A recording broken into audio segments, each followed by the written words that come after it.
Hello everyone, मैं मिथुन सिंह स्वागत करता हूं आप सभी का। आशा करता हूं आप सभी बहुत अच्छे होंगे। झारखंड पीजीटी देखिए, ये गले की फांस बनी हुई है सरकारों के लिए भी और यहाँ के जो छात्र हैं उनके लिए भी।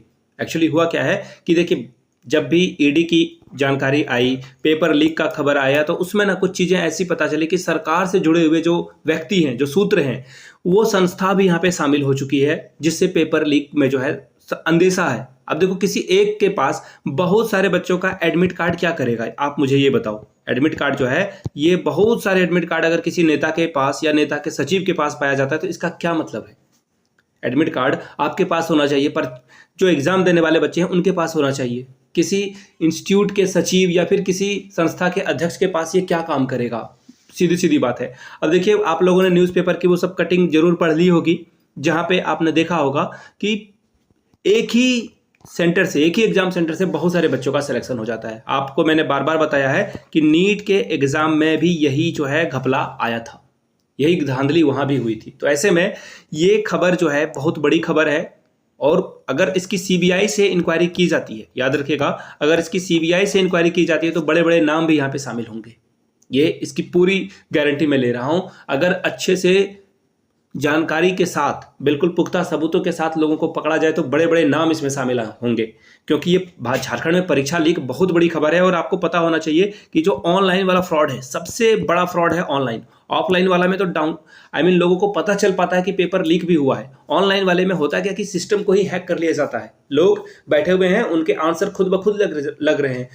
आंसर की में जम्बलिंग भी की जाती है। हाईकोर्ट ने इस पर भी जो है, हाईकोर्ट रांची के द्वारा जो है ये भी निर्णय दिया गया कि जो आंसर की है उसमें जमलिंग क्यों की गई है, इसके बारे में आप बताइए। तो देखिए, सरकार बैकफुट पे है। आप इसी तरह से देखिए, यहाँ पे आज की जो खबर है मैं बार बार दिखा रहा हूँ, इसका एक रीजन है। किसी एक बच्चे ने कॉल भी किया था, मैं 3-4 दिनों से परेशान था, तबीयत खराब थी मेरी, और भी घर में कुछ और इमरजेंसी आ गई थी, इस वजह से मैंने कॉल को रिसीव नहीं कर पाया। एक बच्चे का तो शायद सिलेक्शन हो गया है, उसके बाद उसको प्रॉब्लम आ रही है। तो खैर, मैं उनसे डिटेल में इसके बारे में एक अलग से वीडियो बनाऊंगा।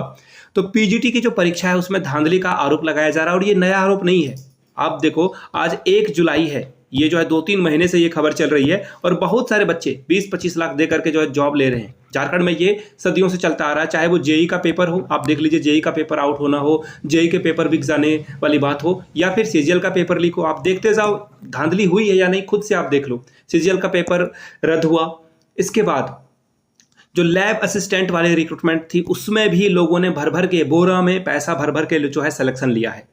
अब बोलोगे कि आपके पास क्या प्रूफ है, आप खिसियानी बिल्ली की तरह खंभा नोचे जा रहे हो। तो देखिए, बहुत सारे बच्चे हैं जिनकी औकात नहीं है सरकारी नौकरी लेने की। मैं बिल्कुल इसी तरह से बोलूंगा। अगर आपको लगता है कि मैं बिल्कुल, वो बोलते हैं ना कि जेलसी में आकर ऐसी बातें बोल रहे हो, तो बिल्कुल आप बोल सकते हो। फ्रीडम ऑफ स्पीच आपके पास भी है, मेरे पास भी है। तो मैं ये बातें बता रहा हूँ कि बहुत सारे लोगों के पास बोरा भर के लोगों ने पैसा दिया और सिलेक्शन ले लिया। जेन्युइन कैंडिडेट का सिलेक्शन 15 या 20% ही होगा, बाकी तो चोर ही भरे पड़े हुए हैं।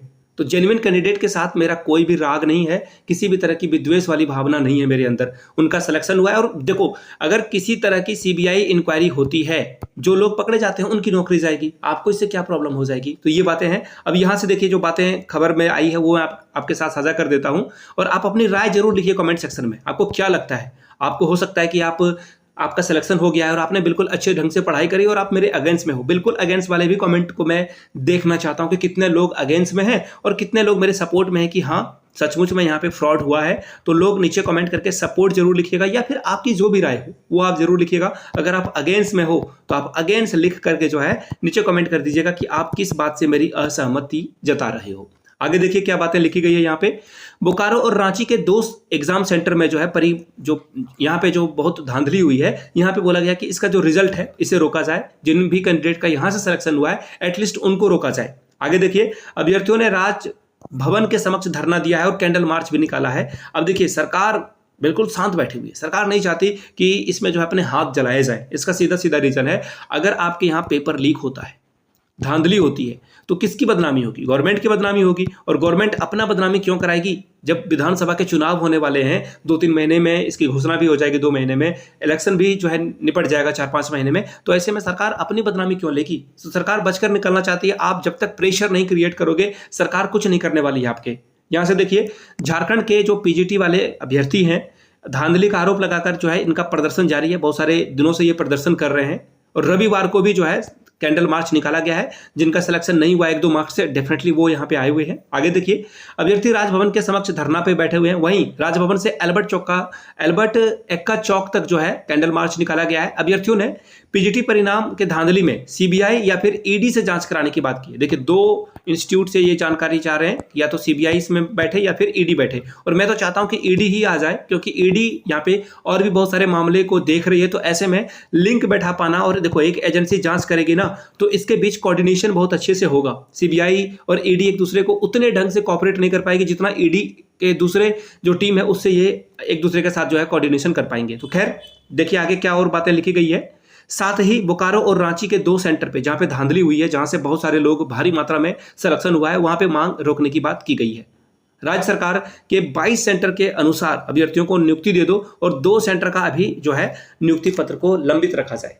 और भी जगहों पे होगी, लेकिन छोटी मोटी वहां पे जो है धांधली हुई होगी। लेकिन 2 एग्जाम सेंटर जहां से भी एग्जाम में बोकारो और रांची से लोगों का जो सिलेक्शन हुआ है, इसको रोकने की ये बात कर रहे हैं। अब आगे देखिए, इनका कहना है कि ये मुख्यमंत्री आवास का भी घेराव करेंगे, और सरकार को अल्टीमेटम दिया गया है, अगर जांच नहीं कराती है तो 1 साल तक सरकार के खिलाफ ये आंदोलन करते रहेंगे। देखो ये बड़ी बात है, ये बड़ी बात है। आप लगातार जब तक सरकार के खिलाफ नहीं रहोगे, डटकर अपनी बात नहीं रखोगे, तब तक ये आपकी बात सुनने वाले हैं नहीं।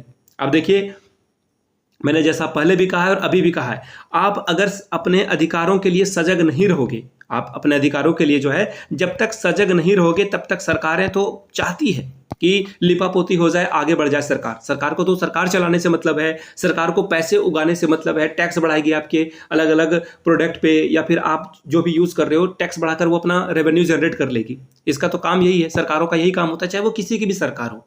और कभी भी पेपर लीक हो, या धांधली वाली खबर हो, या फिर कंप्यूटर हैकिंग वाली बात हो, तो सरकार कभी भी ये अपने मुंह से स्वीकार करने वाली है क्या?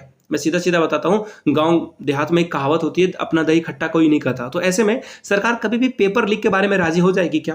पहले ही दिन बोल देगी कि पेपर लीक हुआ है, या पहले ही दिन बोल देगी कि झारखंड में जो है ऑनलाइन एग्जाम में धांधली होती है, कंप्यूटर हैकिंग होती है। जब तक आप अपने अधिकार के लिए सड़कों पर नहीं उतरोगे, सरकार कुछ नहीं करने वाली है। सरकार बैठ के तमाशा देखेगी। आपको इसी तरह से सड़कों पे आना होगा, और अलग अलग जगहों पे जो देखिए, 2 कांग्रेस पार्टी यहाँ पे सरकार में है, कांग्रेस और यहाँ पे जेएमएम सरकार में है, तो इनके विधायकों के आवास को घेरिए, या फिर इनके मुख्यालय में जाकर धरना प्रदर्शन कीजिए। जो लोग भी अपने विधानसभा क्षेत्र से हैं और रांची नहीं जा सकते हैं, तो इनके साथ जाकर अपनी मांग रखिए। देखिए, डेमोक्रेसी में हो सकता है कि बिल्कुल वो बोलते हैं ना 1% के कोइंसिडेंस भी हो सकते हैं कि सभी लोगों का सिलेक्शन बिल्कुल जेन्युइन और वाजिब हुआ हो, लेकिन एक बार जांच करा लेने से किसका नुकसान हो जाएगा? मैं तो यही बोलता हूँ ना कि खरा सोना को आग से डर नहीं लगता। तो जो बच्चे जेन्युइनली पास आउट हैं, उनको किसी से क्या ही दिक्कत होगी। बस होल्ड करने की बात की जा रही है, रिजल्ट को, 2 जगहों के परिणाम को रोकने की बात की जा रही है। तो मैं हमेशा से कहता हूं, मैं स्टूडेंट के साथ खड़ा हूं। आपको जो भी आरोप लगाना हो कि आपका सिलेक्शन नहीं हुआ है, आप खिसियानी बिल्ली हो, XYZ कुछ भी बोल सकते हो, मैं आपको बता दूं, मैंने पीजीटी का एग्जाम नहीं दिया था। तो जिनको जो भी कहना हो कह सकते हैं, आप स्वतंत्र हो।